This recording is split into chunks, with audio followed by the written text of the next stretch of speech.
What's up YouTube? It's Todd Horst here with Tasty Tracker.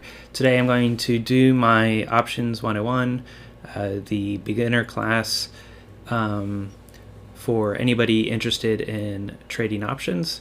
I'll go through a lot, so I'm going to try to only include the most important parts to get you started, and I'll go through it pretty quickly, so you might need to go back through and watch it again. So, a little bit about options. I already said the first bullet point, and for the sub bullet point there, I do have a bunch of other videos already out and more coming, so you can go ahead and watch those.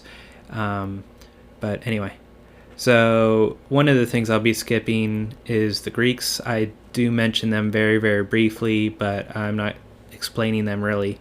And I'll have a separate video that's dedicated to that, but I don't really think those are necessary to get started. So moving on here, stocks are a little bit complicated, especially when you're first getting started. There's a bunch of different variables. You have to learn a whole bunch of terminology. But at the end of the day, it's really just about buying or shorting stocks, and on a lot of brokers like Robinhood, I don't even think you can short, and not all stocks can be shorted. So the average retail investor, those are people like you and I, are just dealing with buying stocks.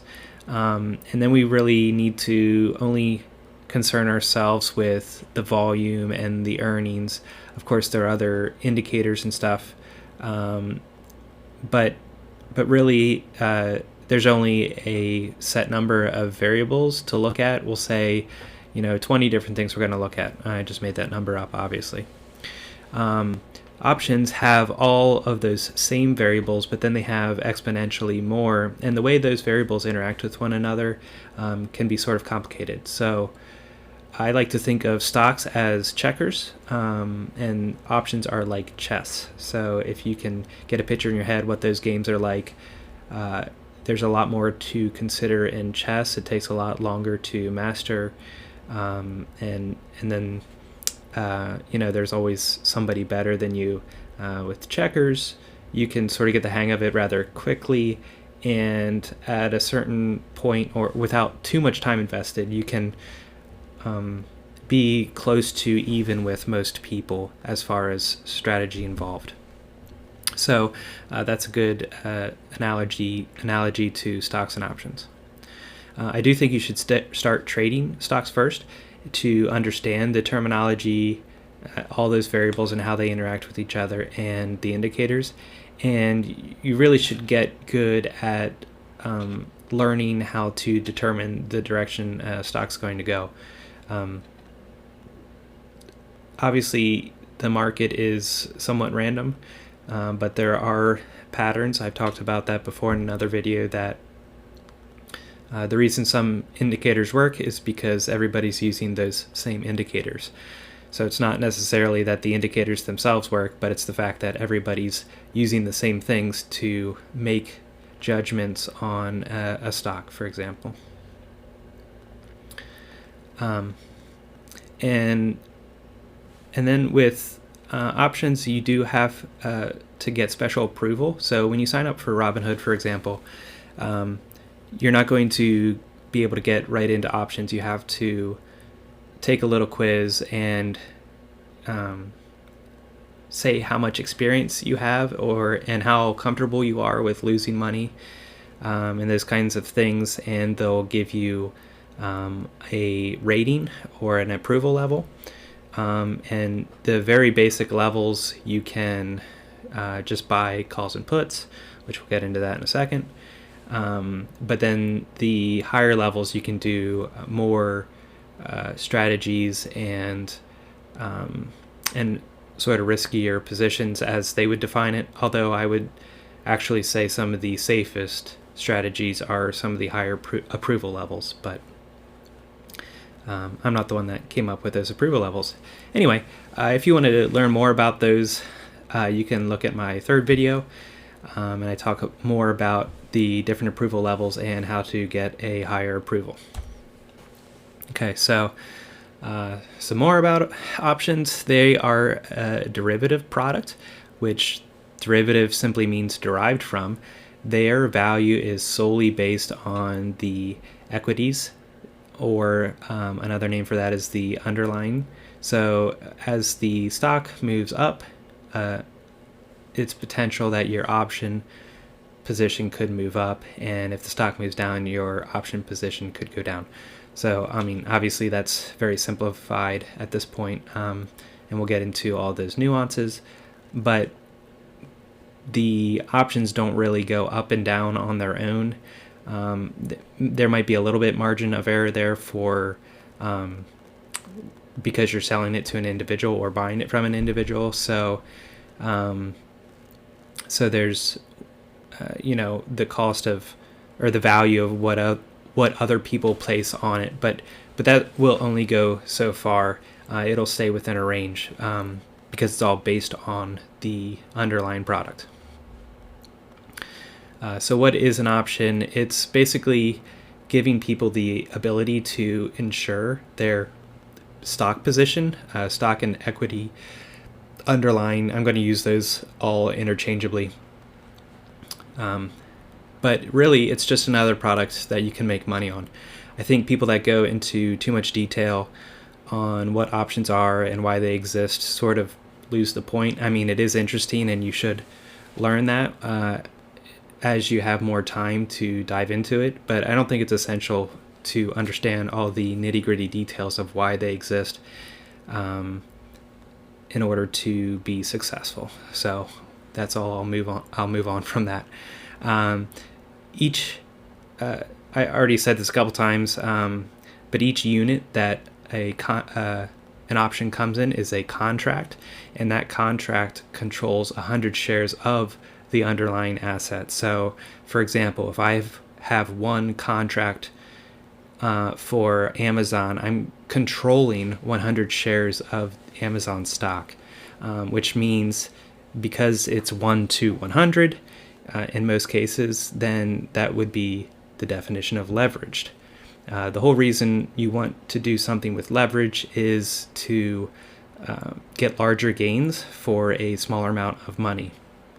That also means you can lose more, obviously, but I know when I first started trading stocks, I probably only traded for a month or two actively with stocks, and I just got frustrated at how much work it was and how little gains I had. I was positive, but it was a lot of work to, make $100. So I basically said there has to be something that can move a little bit faster.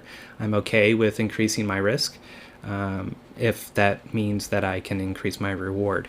So that's the whole point of leverage. And I have a little bit more on that on my second video, why'd I trade options? Okay, so there are really only two pieces. One is called a call and one is called a put. I'm not sure why they're called that. Again, it doesn't really matter. But all of the positions and strategies that you will have will be one of or both of these in some combination. So you could just buy one call and that's it. Or you can buy a call and sell a call, and that combination is a specific strategy. And there are many, many strategies, and typically it'll be 1 to 4 contracts, but you can really build a position of any size if you wanted to, and it can span as many dates in the future. That's actually one thing I forgot to put on the slideshow, so I should probably talk about that real quick. In addition to calls and puts, one of the other variables is the expiration. So actually, I'll save the expiration for the next slide. But anyway, the original purpose was to be paired with the underlying asset that they're derived from. But I'm not sure if it evolved from that or if it was always able to be done independently. But at this point, you don't need to have any stocks at all to trade options. So I don't have any stocks, at least not in the accounts where I'm trading options. I do have stocks in my 401 and in an IRA, but I keep those accounts separate. And my stock accounts are pretty much automated. Options I'm trading actively. Okay, so because of the leverage, like I said before, I don't really ever deal with the stocks directly. And you might be wondering, what kind of gains can you get? 50%, 100%, 1,000%, way more than that are routinely accomplished. I say like up to 1,000 is rather easy, but the whole point of that, as I said before, is you can get those gains, but you can also lose those. So you need to understand what you're doing, and the different strategies and what their risks are, and then you can proceed investing. Okay. I think this is my last page with information, so we'll jump through this real quick. Every transaction is between at least two parties. So like I was saying before, you can have a strategy with, we'll say, 4 different contracts. And I don't think the centralized options really cares about the one buyer selling to one seller all 4 of those contracts. I think they're just saying there are these 4 contracts up for sale, and then somebody, 1 or 4 other people want to buy those contracts, and so it can really mix and match people however are needed, and that's all centralized and transparent. You don't have to do anything for that.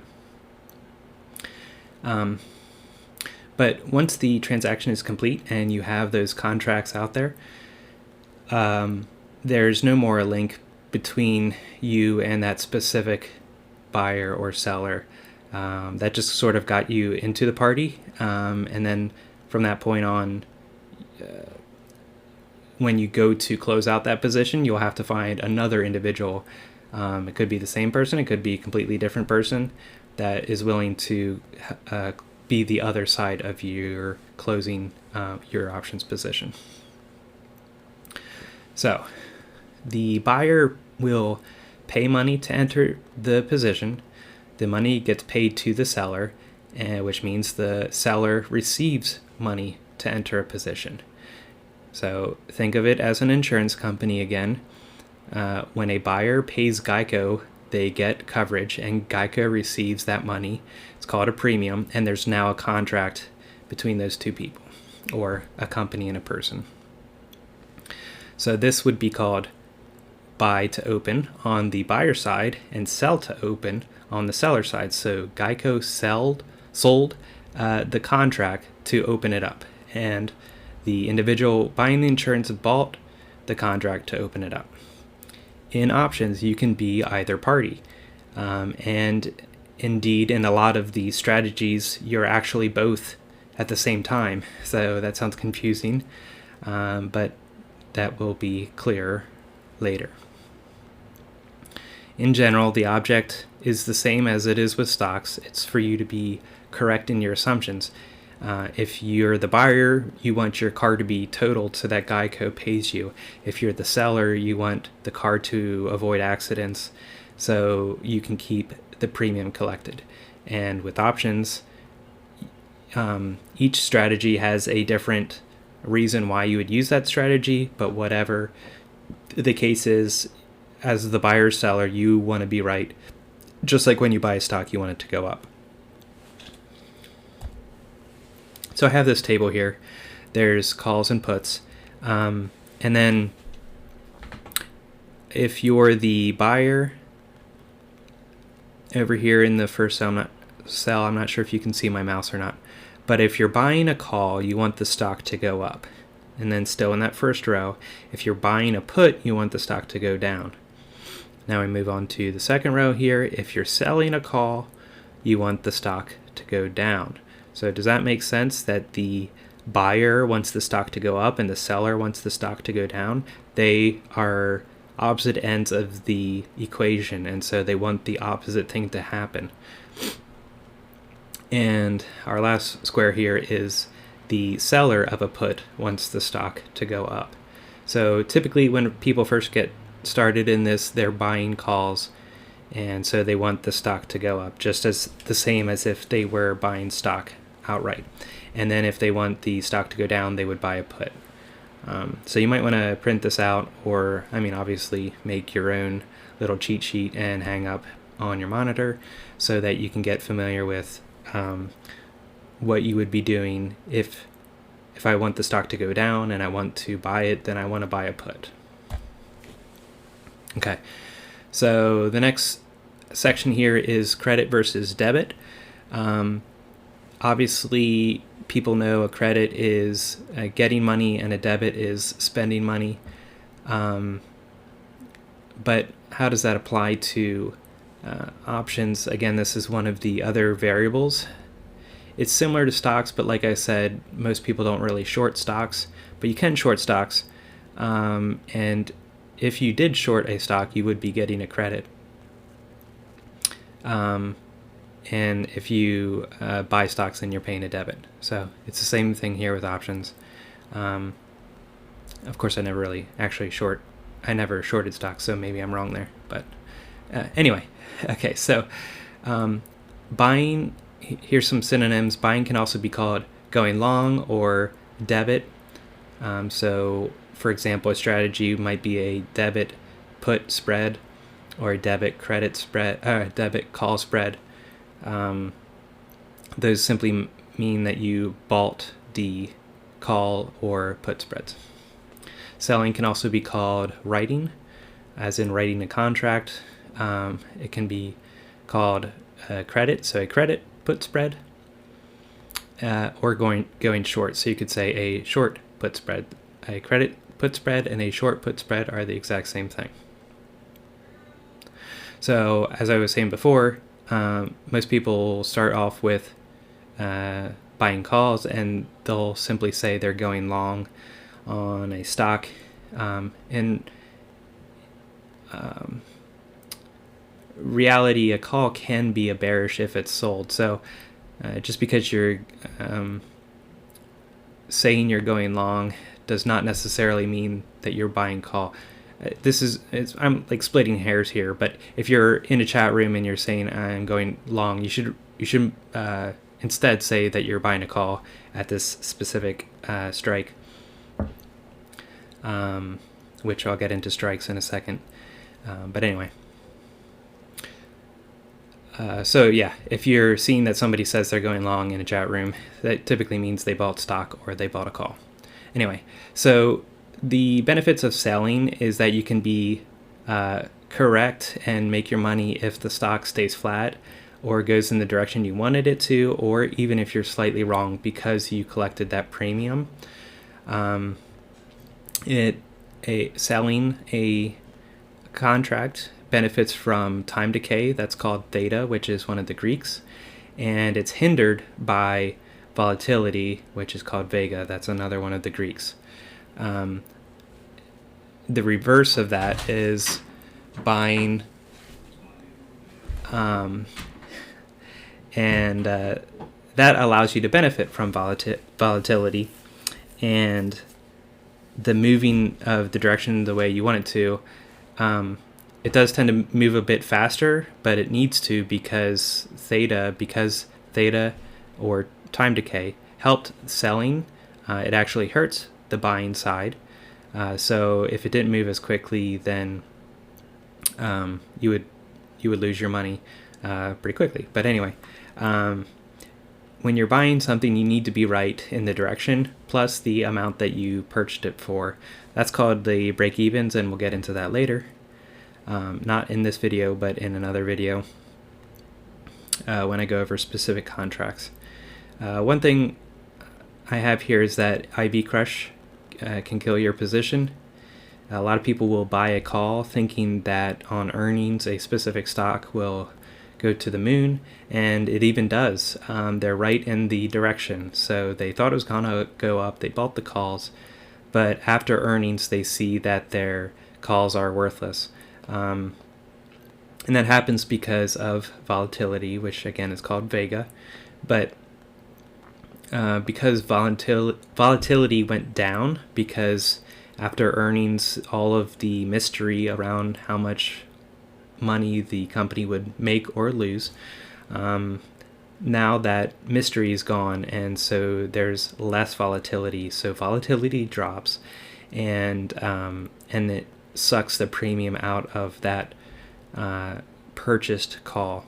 So IV stands for volatility, and so that's one reason why it's typically better. I have pretty good luck at selling coming into earnings instead of buying, but I also sell in general. IV stands for implied volatility, not just volatility, obviously. The last thing here is what you do to open is what you have to do in reverse to close it. So if you're buying to open, then you need to sell to close. If you're selling to open, then you need to buy to close. So a lot of times new people will buy a position to open, and then they get confused on how to close it, because some platforms that aren't as good with understanding exactly what you're doing, like Robinhood, will sometimes ask you if you wanted to buy or sell it. And an easy way to know what you should be doing is whatever strikes are closer to the money. If you're selling those, then you're going to be getting a credit. If you're buying those, then it's going to be a debit. So for example, an iron condor has the two outer strikes are going to be bought, and then the two inner strikes are going to be sold. So because those are closer to the actual strike price, the strike price would be the stock price. Because we sold those, we're going to receive a credit. So anytime you're opening up an iron condor on Robinhood, it'll usually ask you if you wanted a credit or debit, and you want to select a debit. And then when you go to close that, you want to do when you open up an iron condor, you want to do a credit, and when you go to close it, you'll do a debit. Okay, so before I move forward, I need to talk about strikes. And the strikes are just the different prices that the stock could land on at expiration. So if you believe that Amazon is going to close at $100, then you would buy the 100 strike. If you the call for the 100 strike. If you believe it's going to close at 130, then you would buy the 130 call. So when we get to the point where we're setting up strategies, you'll see a whole bunch of strikes down the center of the table, and that's all it is where you want the stock to land at the time of your expiration. And then the other thing there, which I don't have a slide on, is expirations. Unlike stocks that really are good until the company goes out of business, with options, just like an insurance policy, it has an expiration. So insurance, you would get every 6 months or year. With options, they have expirations once a week, or once a month, once every three times a week. It depends on the underlying that you're trading and how popular it is. But something like Amazon has a weekly expiration. And we'll get into that too when we're setting up. Okay, so on to naked versus spreads. When you have a combination of buying and selling and calls and or puts, you can form different strategies around any assumption. So it allows you to be more versatile, I guess, in what you're doing. So if you're bullish on a stock, you can do a long call, you can do a short put, you can do spread variations on that.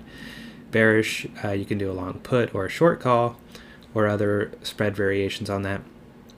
Neutral, so if the stock you think is just going to be range bound for the next 3 months, you can sell an iron condor or straddle or strangle, and make money while the market is not doing anything. That was the other thing with stocks that drove me nuts. They just sort of sat there, and they would go up $1, and then they would go down $1, and then up $1 and down $1. and it was really aggravating to watch that. And so you can define how wide of a band, if you want to call it that the stock can trade within and be profitable on an iron condor. So if you make a really wide iron condor, it can have a pretty big range where the stock is going up and down, but it's still within this band that I've defined, and I'll make money as long as it's anywhere in that range. So spreads are really just a combination of long or short, puts and calls, and the downside to a spread is that it caps your gains, but what you get in return there is that it caps your losses. Because your losses are defined, you can get a much more efficient usage of your capital, your money. So if I have a position and my max loss is $50, then I know that and the broker knows that, and they're only going to hold $50 in my account in reserve in case that position goes against me. When I decide to close it out, then I get that $50 back, and then any money that I made on that contract. The opposite of a spread is naked. So if you do naked shorting where you're selling a call or a put, that can be very risky. Technically they have an undefined level of risk, and you can get margin called. I have a video number 15 on assignment, which is half of the equation there, which assignment is something that you can, again, watch that video, but it's nothing you need to worry about at first when you're first getting started. But you need a larger account for selling calls or puts. It's higher premium, and because it's undefined risk, the broker will just basically guesstimate how much money you're going to need in reserve for collateral. So they'll say, okay, we think you're going to need $1,000 if this position goes south before you can get it closed. But if that position goes against you, they'll say, okay, we need 1,000 more, and we need 1,000 more, and we need 1,000 more. So that's why it's good to have spreads to sort of cap it. The plus side of doing naked selling is that you can collect higher premium. So that's why some people recommend it. Honestly, the cost to cover yourself is rather cheap, so I don't really envision a point where I won't do that. But another consideration is when you need a higher approval level, and then also if you have an IRA, you just can never do it. They won't even let you do it. So because I'm doing a lot of trading in an IRA, I always have to do spreads anyway. Then there's also naked buying. Some don't call it naked because it is risk defined, whatever. The point is that you're just buying a call or a put, and that's it. With those, you do have defined risk because whatever you paid to enter in the trade is the amount that you could lose. But you have undefined profit potential, which that sounds great on the surface, but what you give up is the likelihood of winning. So you have less odds of winning. You don't pay a lot to enter, but your chances of throwing that money away are pretty good. So I threw a lot out there, and I'm sure I'm going to have to make a couple videos diving into specific areas a little bit more. But this was the sort of the general gist of what you have. I think the best way to get started is really with a Thinkorswim account that's through TD Ameritrade. It's all free. You don't even have to deposit money. You'll get delayed data at first, but all you do is open up a chat and ask for real-time data, and then you're up and running. And so you can open up with a live account comes a paper trading account. And Thinkorswim is pretty complicated to look at when you first get into it, but it has all the option positions built into it, so you can right click and say open up an iron condor, and it will automatically select the different strike points for you. Tastyworks actually is even better, I think, with their pre-built positions and your ability to move your strike prices around, so you can learn how the different strategies are set up. You don't need to deposit money into the account there, but I will say they don't have paper trading, so if you're going to be messing around with something, you might want to first play an account that doesn't have any money in it. That way you won't by accident click any buttons and end up filling a position that you didn't mean to. But yeah, that's how I learned sort of the basics. Even when you hear somebody explain what an iron condor is, until you set it up a million times on your own, you're not really going to get the hang of it. So you just kind of have to get in there and get started. And so having the easy links in Tastyworks to set that up made it really quick. So for very beginners, I know a lot of people don't like iron condors, but I really like those for beginners. It's a combination of a put spread and a call spread.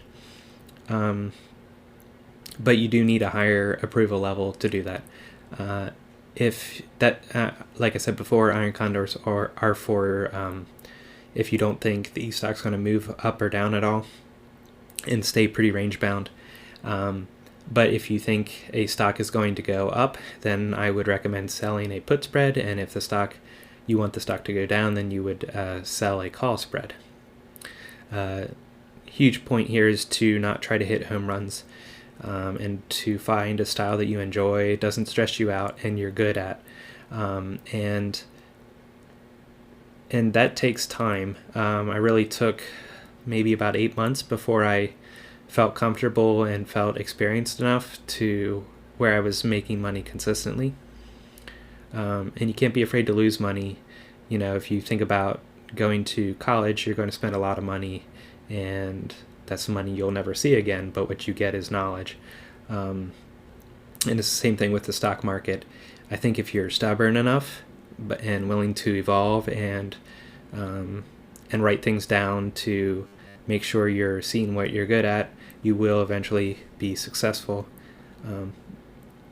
The last bullet point I have here is nothing is 100%.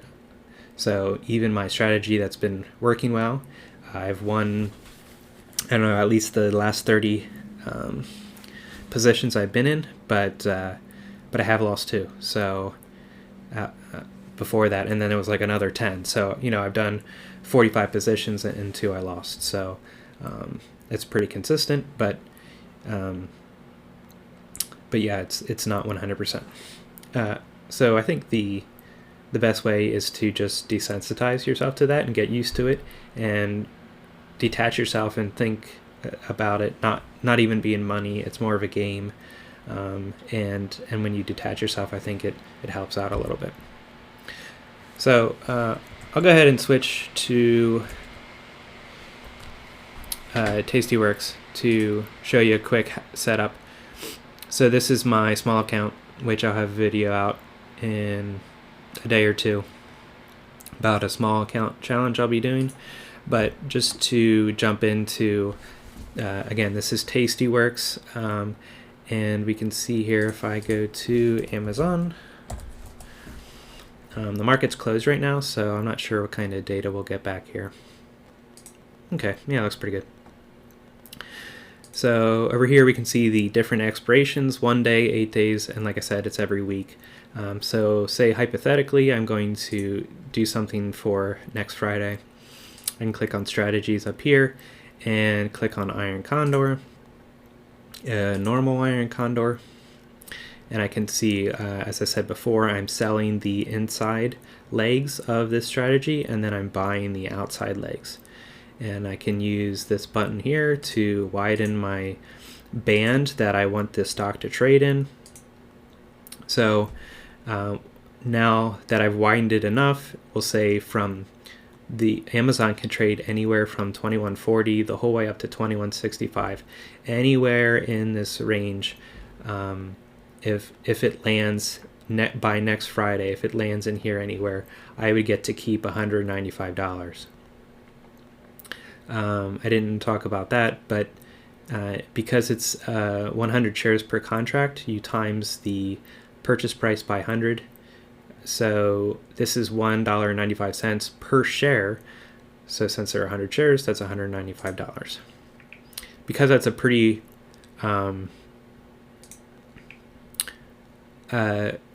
pretty wide spread, if you tried to let me clear this here. If I said that I wanted Amazon to be above $21.50, but I wanted to collect more than $107, I can spread these wrong button. Can spread these strikes out. Okay, so say I wanted it to be above 2140, and the strikes are the bought leg is at 2110 and the sold leg is at 2140. I get a premium of $975. That's like what, which would be $975. That's great. Why wouldn't you do that? Well, because those legs are further apart, the collateral that's needed is $2,000. So you do need to balance, and again, I'll get into all of that more once we get into different strategies. But I thought I'd go ahead and show you really quickly what Tastyworks looks like. It's rather easy to get to the different expiration dates and then all the different strategies. And as a beginner, you're basically going to be sticking with the verticals and the iron condors. And some of these other ones are probably going to be disabled for you because you don't have enough experience. So anyway, that's it for today. Again, I'm going to be having a small challenge video coming out here shortly, and I'll go over this account. But until then, I'll talk to you next time.